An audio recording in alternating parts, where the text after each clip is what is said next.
Assalamualaikum warahmatullahi wabarakatuh. Sobat-sobat semua, saya Refli Harun. Dalam kesempatan ini saya ingin memperkenalkan YouTube Zulkarnain El Maduri. Ya, jadi Zulkarnain El Maduri Channel. Banyak kajian tentang sunnah. Mudah-mudahan sobat-sobat semua berkenan untuk mampir ke channel ini. Ya, untuk kebaikan kita bersama. Wassalamualaikum warahmatullahi wabarakatuh. Assalamualaikum warahmatullahi wabarakatuh.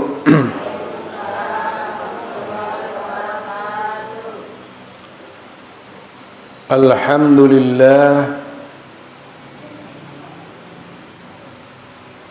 nahmaduhu wa nasta'inuhu wa nastaghfiruh wa na'udzu billah min sururi anfusina wa min sayyiati a'malina. May yahdihillahu fala mudhillalah wa may yudlil fala hadiyalah.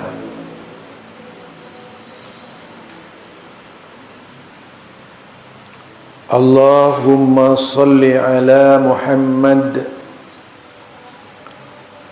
wa ala ahli baitihi wa ala azwajihi wa dhurriyyatihi kama shallaita ala Ibrahim wa ala ali Ibrahim wa barik ala Muhammad wa ala ali Muhammad kama barakta ala Ibrahim wa ala ali Ibrahim innaka Hamidum Majid.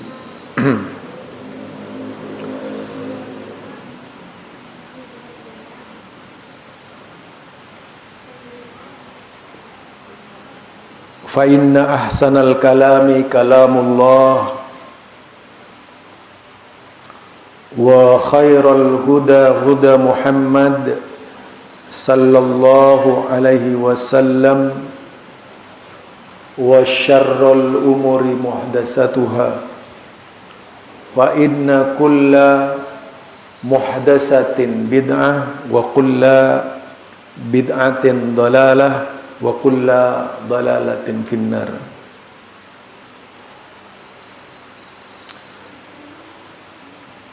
Bapak-bapak, Ibu Muhammadiyah, ibu-ibu Aisyah yang dimuliakan Allah, selayaknya syukur kita panjatkan kepada Allah Subhanahu wa ta'ala, Rabb sekalian alam, yang menciptakan atas kehendak dan iradahnya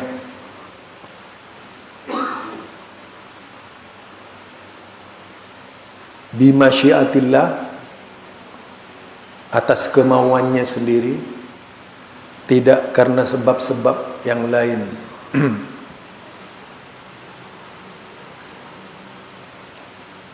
Tidak seperti anggapan sebuah ungkapan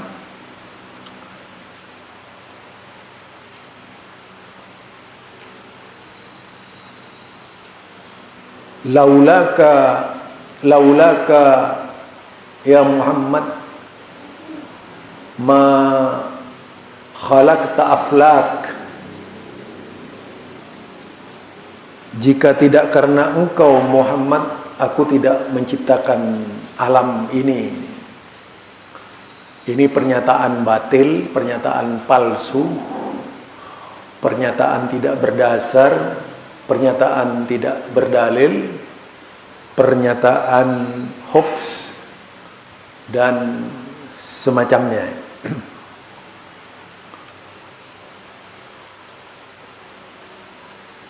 Salawat dan salam kita panjatkan kepada Allah untuk Nabi Muhammad sallallahu alaihi wasallam dan keluarganya.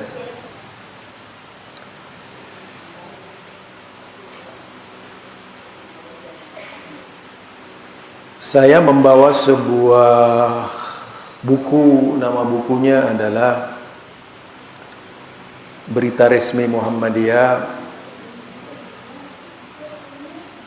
karena tujuannya ingin mengulas kembali agar mantap di dalam beribadah kepada Allah.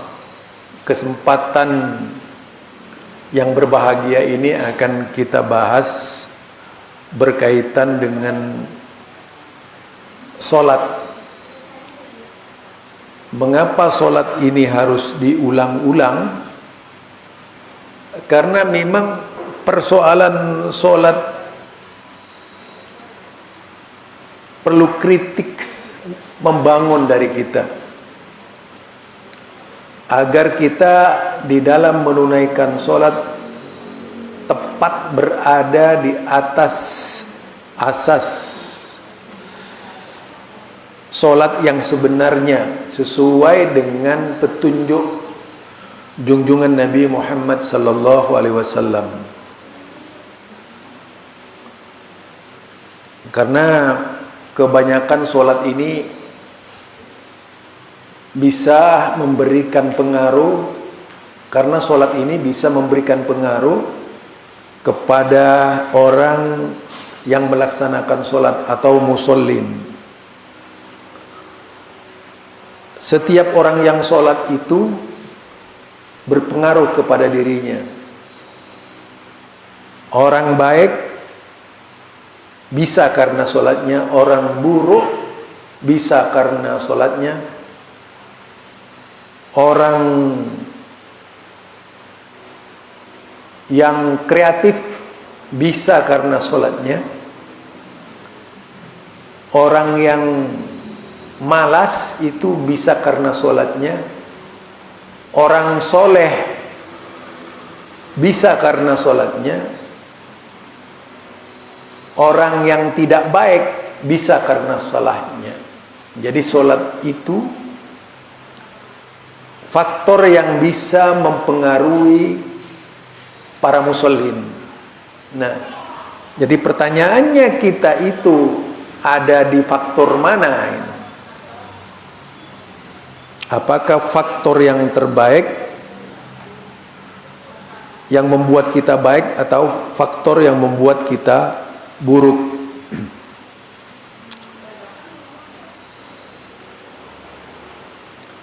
Di dalam pengantar solat disebutkan ini ya, ini tuntunan solat 5 waktu, keputusan musyawarah nasional Munas Tarjih ke-929 di Yogyakarta, Selasa, Jumat 1 sampai 4 Sa'ban 1436 Hijrah 19 sampai 22 Mei tahun 2015 Masehi. Nah, itu. Jadi ini merupakan keputusan dari hasil musyawarah Munas Tarjih di Yogyakarta, yaitu sekitar 7 tahun yang lalu. Tetapi keputusan Munas Tarjih ini tidak disebarkan kemana-mana, sehingga tidak banyak yang tahu hasil perubahan-perubahan yang dilakukan oleh Majelis Tarjih Muhammadiyah. Jadi kata solat jamaknya itu adalah solawat. Secara bahasa itu berarti doa. Jadi secara bahasa solat itu berarti doa. Doa apa saja? Karena intinya solat adalah perilaku solat yang penuh dengan doa, mulai dari takbir sampai salam.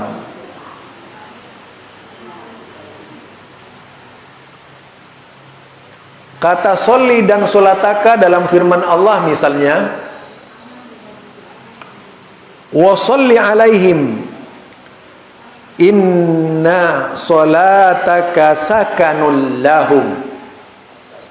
Waalaikumsalam. Ayat itu secara lengkap terjemahannya adalah sebagai berikut: washolli alaihim. Sholli itu dari bahasa tadi artinya doa. Dan berdoalah atas mereka, inna solataka.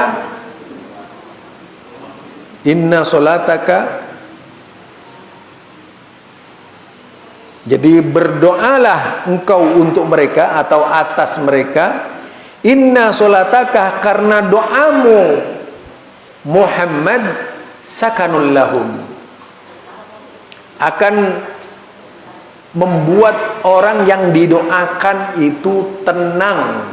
Jadi orang sholat itu doa. Ketika Allahu Akbar itu sudah doa. Nah, begitu masuk iftitah, doa. Begitu masuk Al-Fatihah, doa.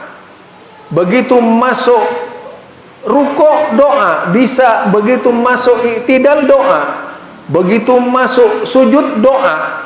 Doa semua. Tidak ada yang tidak doa. Jadi sholat itu doa. Doa yang diperintahkan dibaca dalam sholat. Itu Ibnul Arabi mengatakan bahwa solawat dari Allah berarti rahmat. Itu sebagaimana ayat innallaha malaikatahu yusholluna 'alan nabi. Itu kalau diartikan jujur oleh kita, innallaha wa malaikatahu yusholluna 'alan nabi. Sesungguhnya Allah dan malaikat bersolat atas nabi. Itu kan salah artinya itu kalau diartikan begitu. Solat kepada nabi itu kalau dari sisi pengertian zahir seperti itu bisa sesat kita, Pak.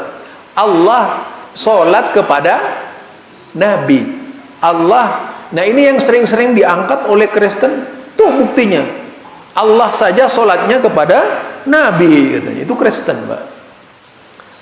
Padahal yang dimaksud pengertian sallu dalam bahasa Arab itu banyak artinya. Dilihat di kamus, sallu ala nabi, sallallahu ala nabi, salatnya Allah kepada nabi itu rahmatnya Allah yang diberikan kepada nabi. Baru benar itu. Jadi tidak kemudian bahwasanya Allah salat kepada nabi atau menghadap nabi. Itu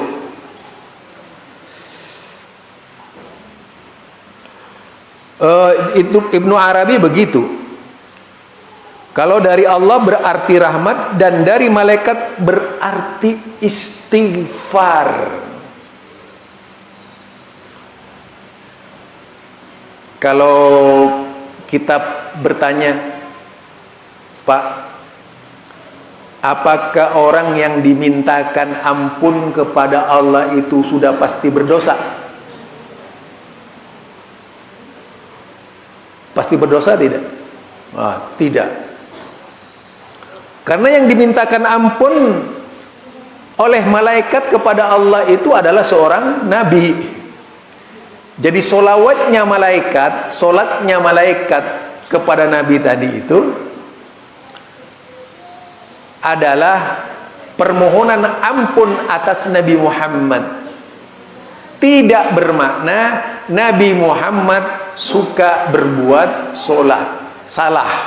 Nabi Muhammad tidak berbuat salah, karena Nabi Muhammad adalah maksum, artinya terlindungi dari segala perbuatan yang bisa menyebabkan jatuh ke dalam dosa.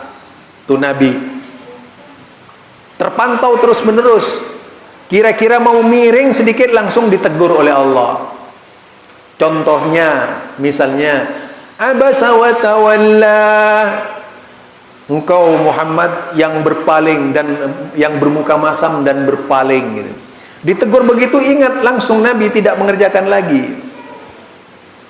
Atau surat At-Tahrim, ya ayyuhan nabi lima tuharrimu ma ahallallahu laka tabtaghi mardata azwajik wallahu ghafurur rahim. Hai Nabi, mengapa engkau mengharamkan susu itu hanya karena engkau berharap istrinya senang? Nah ini jangan sering-sering ya. Istri itu menuntut yang enggan-enggan nih, yang enggak-enggak ini dalam hadis begitu. Nah, jadi di sini pengertiannya sholat artinya hanya sebatas doa, istighfar tadi, sholat. Adapun menurut istilah syar'i, sholat itu berarti pujian yang baik. Ya, sholat itu adalah ucapan.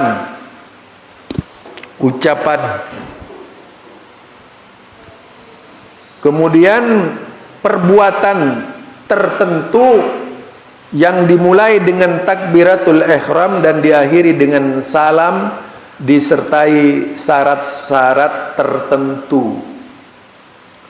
Jadi mulai dari takbirat salat itu adalah perbuatan ucapan yang dimulai dengan takbiratul ihram sampai salam dengan syarat-syarat tertentu. Itu dihafal tuh Pak. Jadi sholat itu adalah perbuatan ucapan yang dimulai sejak takbiratul ihram sampai salam dengan syarat-syarat tertentu. Di antaranya apa syaratnya? Ada yang tahu nggak? Syaratnya apa? Wudu. Oh, itu satu aja. Ah, itu dia. Itu jadi doa, isinya doa di dalam itu. Ucapan itu doa. Doa yang tersusun sesuai dengan ketentuan sunnah Rasulullah Sallallahu Alaihi Wasallam. Kemudian dasar hukum sholat fardu 5 waktu. Sudah pasti yang namanya perintah beribadah kepada Allah harus ada dalilnya. Karena memang Muhammadiyah itu bisa dikatakan la amala fi Muhammadiyah illa dalil. Jadi Muhammadiyah itu tidak beramal melainkan dengan dalil.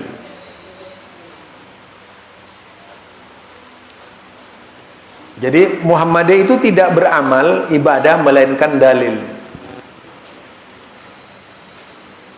Kalau tidak ada dalilnya tidak diamalkan.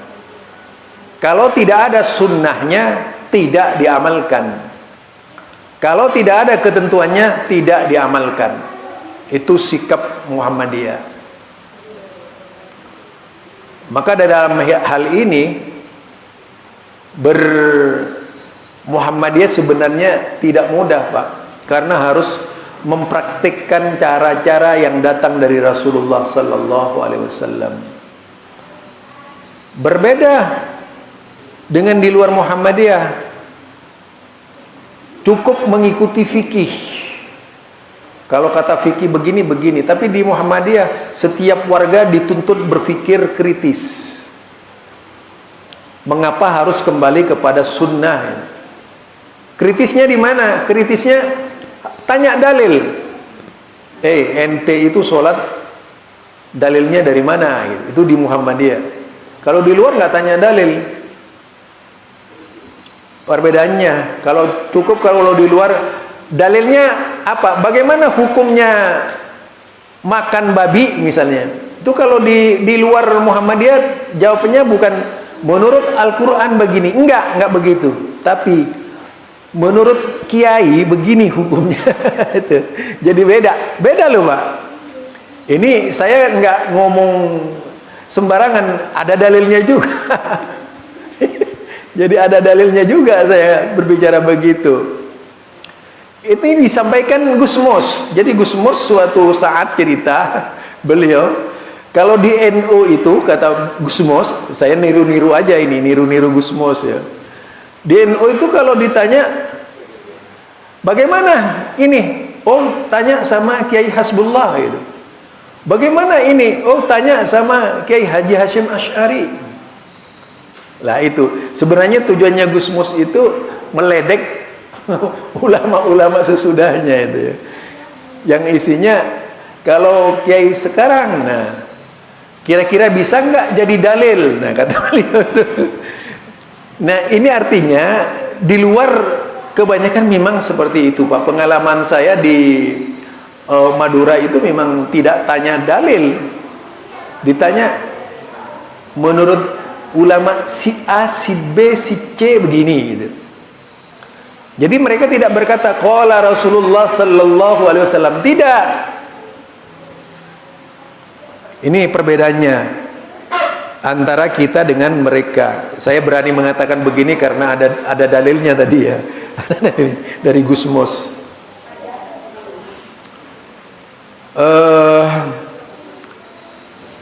Kemudian dasarnya jadi salat adalah rukun Islam yang kedua.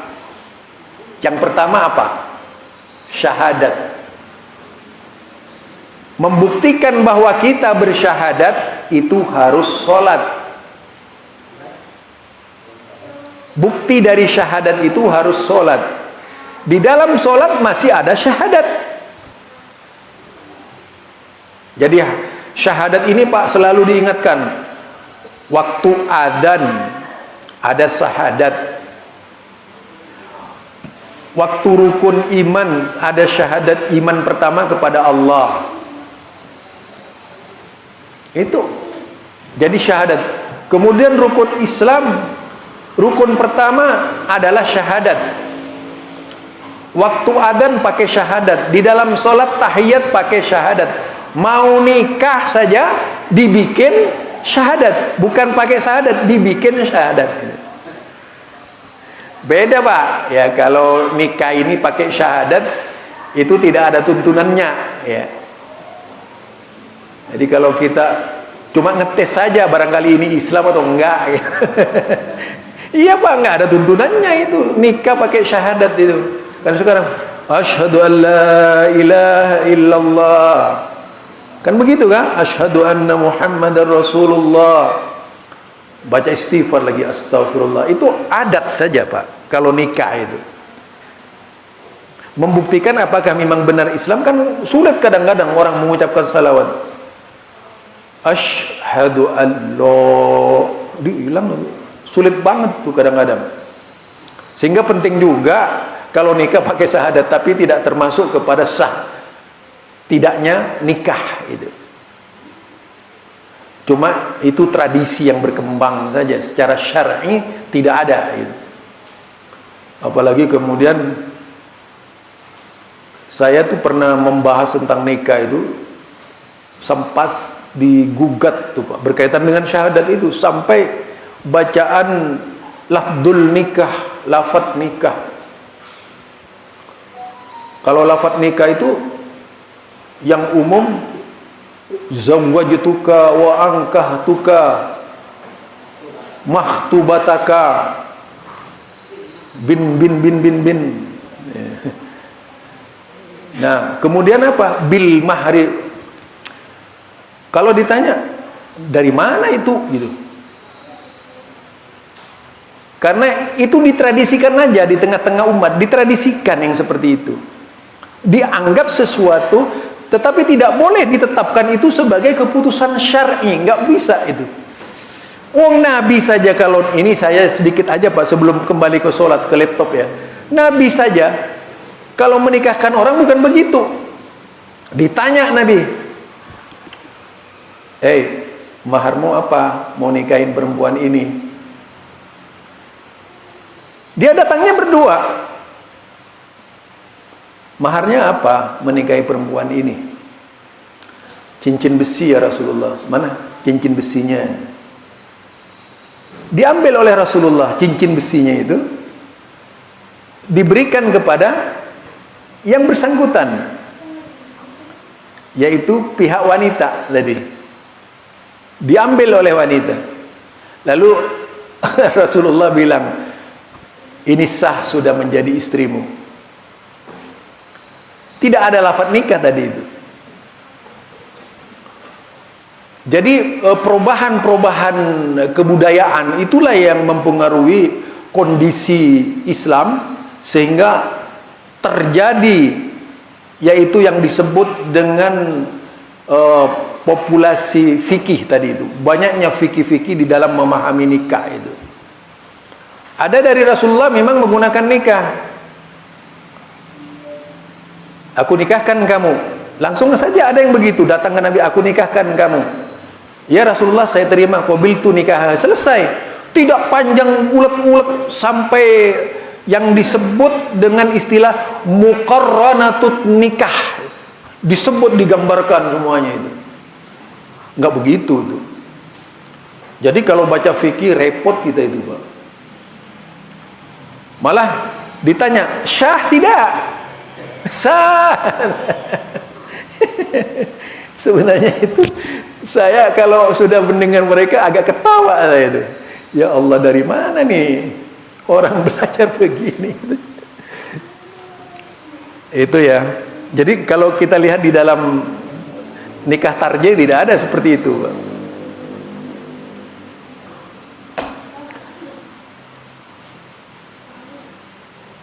Nah, kita kembali ke sholat lagi, kok membahas nikah ini. Ini gara-gara salawat tadi itu, gara-gara apa? Syahadat ya.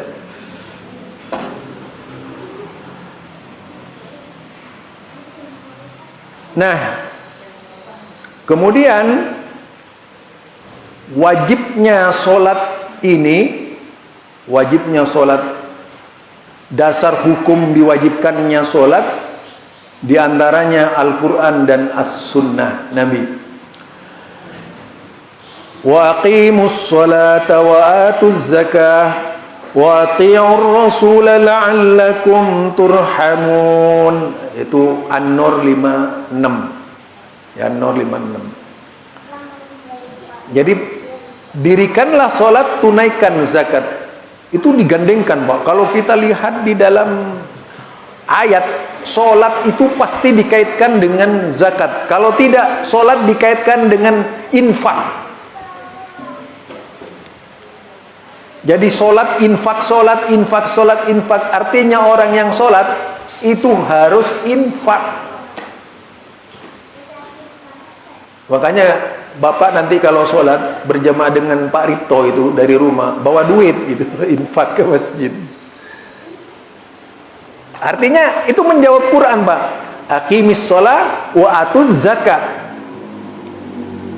Yuqimunas sholat wa anfiqu mimma razaqnakum. Pasti begitu ayatnya itu. Zakat, sholat zakat, sholat infak. Orang yang sholat suka berinfak. Coba kalau setiap waktu datang ke masjid, sholat bawa infak, wih kaya masjidnya itu.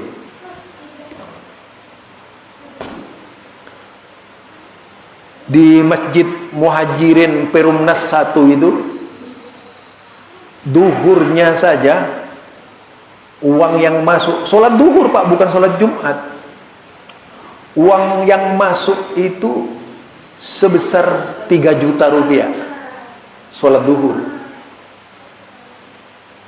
Di apa namanya itu, Perumnas 1, tempat penampungan air apa namanya itu, di Bekasi ya, Bekasi itu. Kalau kita lihat dari sholat ini, dalilnya tadi kewajibannya, kemudian di dalam surat Al-Isra, aqimis shalah lidulukis syamsi ila ghasakil lail wa qur'anal fajr inna qur'anal fajri kana mashhuda. Itu. Jadi dirikanlah solat dari sesudah matahari tergelincir sampai gelap malam. Jadi dari matahari tergelincir sampai gelap malam. Dan dirikanlah pula solat subuh. Solat subuh itu dikenal dalam istilah Quran Qur'anal Fajr. Kenapa disebut Qur'anal Fajr? Solat 2 rakaat di masa Nabi yang diistimewakan. Jadi solat 2 rakaat di masa Nabi yang paling diistimewakan, yaitu solat subuh. Qur'anal Fajr artinya bacaan subuh. Inna Qur'anal Fajr kana mashhuda. Jika engkau membaca bacaan dalam solat subuh itu mashhuda, disaksikan oleh para malaikat. Jadi ketika kita baca Quran dalam keadaan berdiri, malaikat itu menyaksikan, Pak. Menyaksikan bagaimana bacaan kita itu. Apakah solat kita itu memang sunnah atau tidak? Sunnahnya bacaan solat subuh kalau panjang. Itu kalau bisa dipraktekkan tiap subuh, wah bagus itu. Ya paling tidak 100 ayat bagi 2 itu. Jadi 100 ayat, iya paling tidak 100 ayat bagi 2 itu. Kita baca sudah kuliah, gara-gara kuliahnya agak dipanjangkan. Kuliah ayyuhal kafirun. Ih lama banget pakai kuliah. Pakai kuliah saja lama ya. Ini karena kebiasaan mengkonsumsi yang pendek-pendek gitu. Padahal nikmatnya orang sholat baca ayat panjang-panjang itu banyak, Pak. Lama berdirinya pahala. Ya, lama berdirinya pahala itu. Pahalanya makin banyak lama berdirinya. Pahalanya makin banyak. Kemudian afdalus shalah yaitu kunut. Seutama-utama sholat lama berdiri. Tapi orang mau mengerjakan sholat lama berdiri ini sangat sulit diamalkan dalam kehidupan beribadah itu. Padahal pahalanya jauh lebih besar dari sholat sendirian munfarid. Sendirian munfarid yang lama atau munfarid yang pendek lebih utama yang munfarid yang lama. Jemaah yang pendek dengan jemaah yang lama lebih baik yang lama.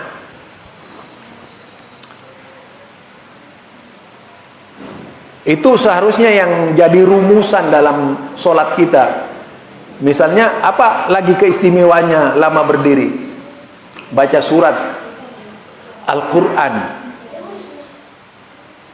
Coba kalau bacanya 50 ayat, 1 huruf 10 kebaikan kali 50 ayat.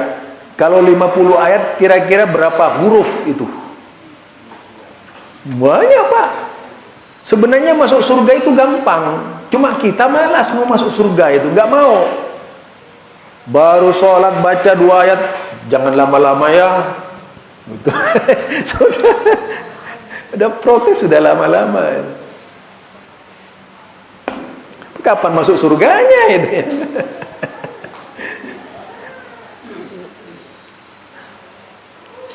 Itu kalau kita berbicara sholat. Jadi di sini surat Al-Isra.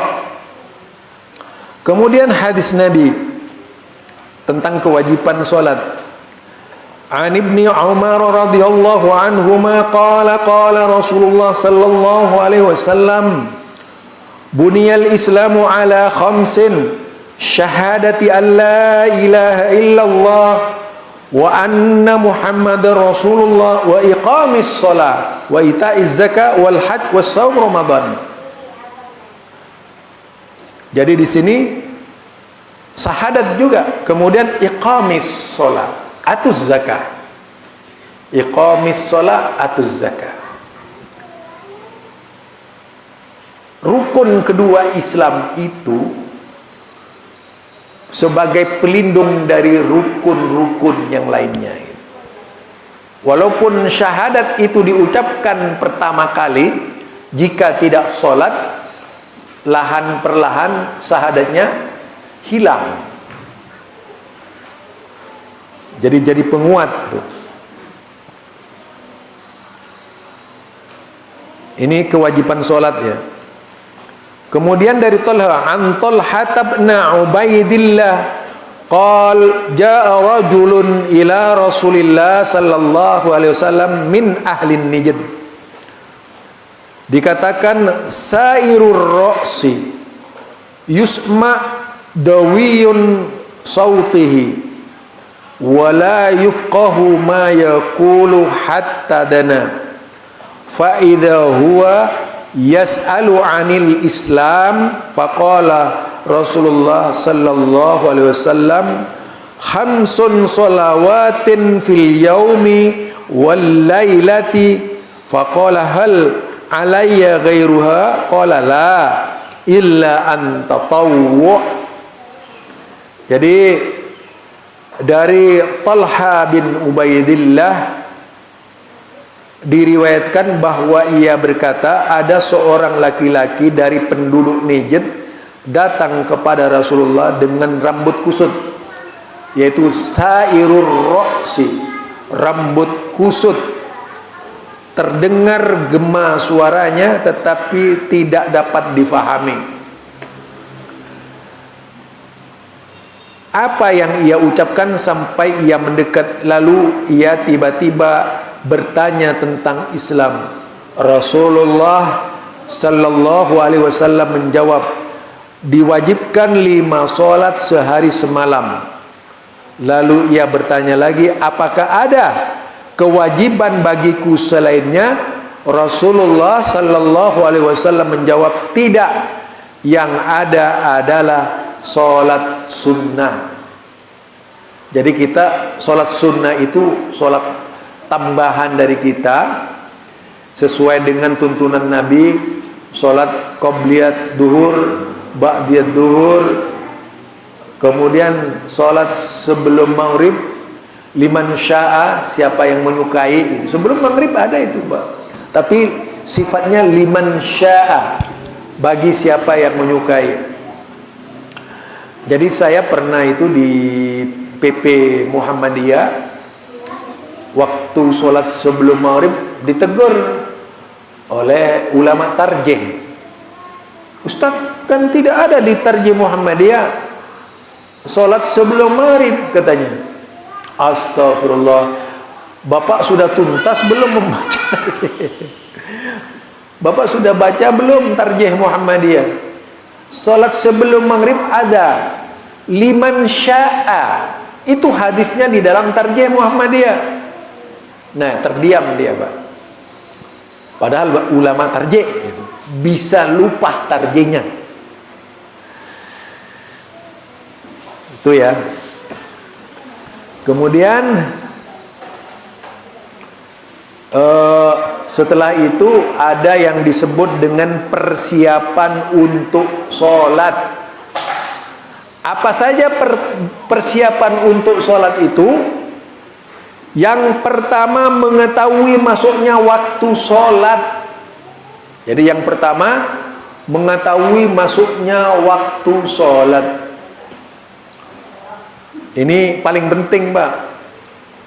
Terutama subuh ya, subuh kan sekarang digeser tuh. Jadi subuh sekarang digeser. Sholat fardu adalah ibadah mahdhah, khusus. Sholat yang dipraktekkan, dirumuskan oleh Rasulullah, dibuat oleh Rasulullah atas petunjuk wahyu. Itu jadi sholat fardu begitu. Yang dilakukan pada waktu yang telah ditentukan. Oleh karena itu sholat harus dilakukan pada waktu yang ditentukan itu, dan tidak sah dilakukan di luar waktunya. Di dalam Al-Quran ditegaskan, inna sholata kanat alal mu'minina kitabam mauquta. Jadi sesungguhnya sholat itu bagi orang mukmin waktunya telah ditetapkan.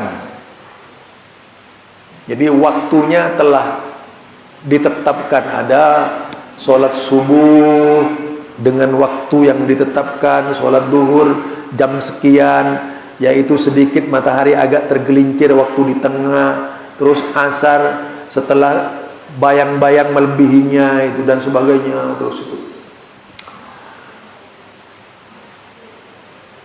Semua ditentukan waktu-waktunya itu. Kalau dulu kan nggak pakai jam.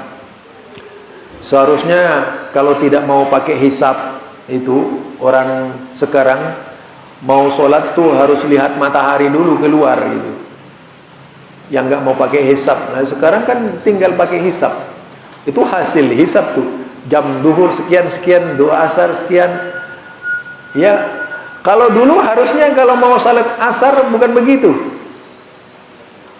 Dilihat dulu keluar, datang keluar, dilihat dulu masuk asar enggak ya gitu. Jika berpedoman kepada ru'yah, nah itu. Kemudian an Anas bin Malik anna Rasulullah sallallahu alaihi wasallam qala man nasiya salatan falyusalliha idza dzakaraha la kaffarata laha illa dzalik. Nah, tetapi ada, kita boleh melanggar waktu-waktu sholat itu dengan syarat seperti hadis yang saya baca tadi itu. Anas bin Malik, dari Anas bin Malik, anna Rasulullah sallallahu alaihi wasallam qala, bahwasanya Rasulullah sallallahu alaihi wasallam bersabda, man nasiya salatan, siapa yang lupa salatnya, fal yusalliha, hendaknya dia salat, idza zakaraha, manakala ia ingat. Misalnya bapak merasa sudah sholat duhur sehingga benar-benar tidak melaksanakan sholat, atau lupa, benar-benar lupa gitu ya. Jangan berpura-pura lupa, apa maksudnya? Yang benar-benar lupa. Lupa, ingat setelah akan melaksanakan sholat asar, maka kita wajib sholat duhur itu ketika asar itu. Jadi fleksibel Islam itu sebenarnya, asalkan jangan dibuat main-main. Boleh nggak sholat maghrib ketika subuh, ketika lupa? Boleh. Jadi sholatnya waktu kita ingat. Sholat subuh tadi misalnya baru ingat sholat duhur, atau karena tertidur, entah karena sebab apa dan sebagainya, bangun, kita sadar, ya Allah saya belum melaksanakan sholat.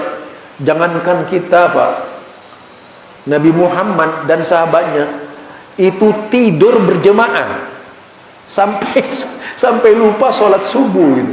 Benar, Nabi itu pernah begitu, mengalami sebuah kejadian karena perjalanan dari Madinah itu ke Mekah. Ketika itu tertidur di perjalanan sepulas-pulasnya, padahal sebelum tidur bilang kepada Bilal, Bilal nanti kalau waktu subuh bangunin saya. Iya Rasulullah.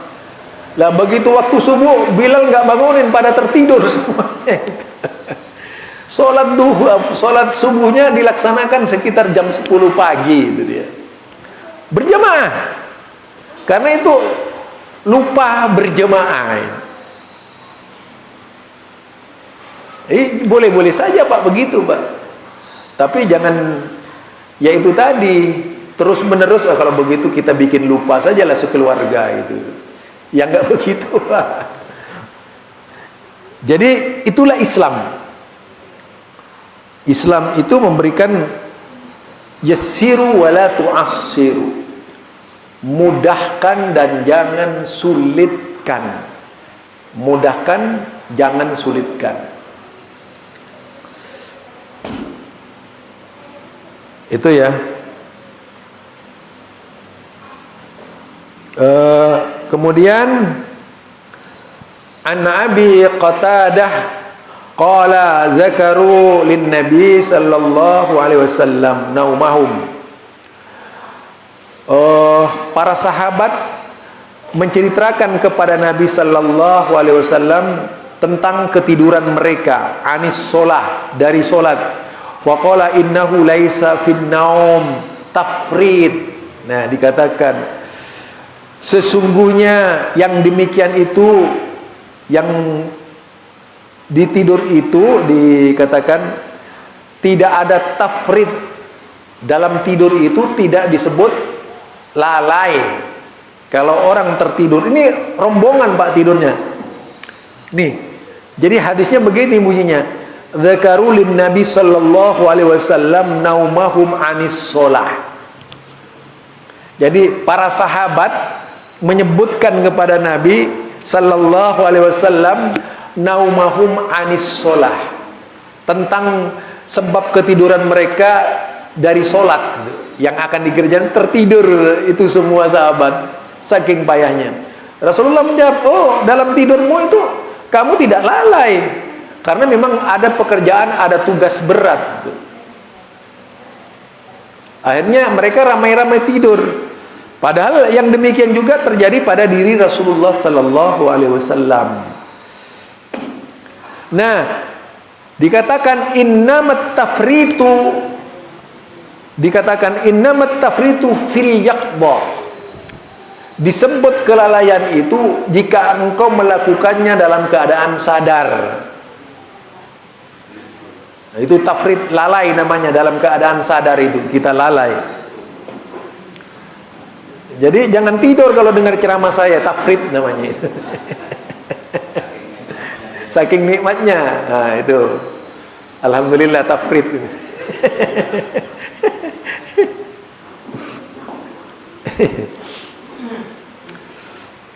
Fa idza nasiya ahadukumus shalah au nama anha falyusalliha idza dzakaraha. Enggak apa-apa, enggak ada tafrid. Enggak ada tafrid ya, karena tertidur dia. Jadi fa idza nasiya ahadukumus shalah au nama anha falyusalliha idza dzakaraha. Apabila seorang kamu itu lupa sholatnya atau ketiduran dari sholat, fal yusalliha idza dzakaraha. Sholatlah ketika ingat. Itu. Jadi itu yang pertama, tentang waktu tadi itu. Tentang waktu ya. Pembahasan pertama tentang waktu. Kemudian tadi itu di Musirawas, tadi saya ngisi Musirawas tadi, Lubuk Linggau, dua pimpinan daerah Pak, dua pimpinan daerah Lubuk Linggau dan Musirawas itu setiap Sabtu atau setiap Ahad, kadang-kadang Sabtu, kadang-kadang Ahad. Kalau benturan misalnya subuh saya pindah ke Sabtu gitu. Nah, jadi syarat Ustadz, kalau gerak sholatnya wanita dengan gerak sholatnya laki-laki sama enggak katanya? Ya sama lah, nggak ada perbedaan. Yang berbeda itu ibu adalah wanita, bapak adalah pria. Itu aja yang berbeda. Sholatnya tetap. Kemudian ada batasan-batasan tertentu. Sholatnya bukan di depan kaum bapak-bapak, tapi di belakang kaum bapak-bapak. Coba Nabi Musa itu pada waktu bersama putra Imran, putrinya Imran, apa yang dilakukan oleh Nabi Musa? Ini bukan dalam sholat. Ini kalau dikatakan akhlaknya seorang yang bukan mahrim. Jadi akhlaknya seorang yang bukan muhrim. Laki-lakinya di depan. Nah, kalau nanti saya salah jalan, tolong diarahkan dengan pakai batu, katanya, pakai batu. Kalau dulu itu Pak, aduh, suara wanita itu sampai tidak bersuara. As-sautun nisa aurat, itu dulu, sekarang enggak itu. Yang sekarang lain lagi. As-sautun nisa jamilatun. Berubah Pak, jadi berubah. Kalau dulu as-sautun nisa aurat, suara wanita itu adalah aurat. Lah sekarang lain, as-sautun nisa jamilatun, suara wanita itu indah. Sehingga kalau mendengarkan suara-suara wanita sampai terseduh-seduh gitu Pak. Itu ada perbedaan ya, ada perbedaan. Nah, itulah sebabnya kalau dulu orang yang mengantar Nabi Musa itu tidak bersuara. Dia menggunakan tidak, sana enggak. Dia pakai batu, plung gitu. Dilempar, artinya suruh belok ke kanan, artinya suruh belok ke kiri gitu. Saking takutnya, saking mahalnya suara wanita pada waktu itu. Pernah ya saya menceritakan itu ya, kisah wanita ahli surga. Belum ya? Lah itu kisah wanita ahli surga. Ini saya mau ibu-ibu nanti semua menjadi ahli surga. Ibu-ibu mau nggak? Mau ya? Oke Bu, saya ceritain Bu. Mudah-mudahan ibu bisa melaksanakan. Itu dulu di zaman Rasulullah ketika duduk dengan Aisyah, lalu Rasulullah bersabda, Aisyah,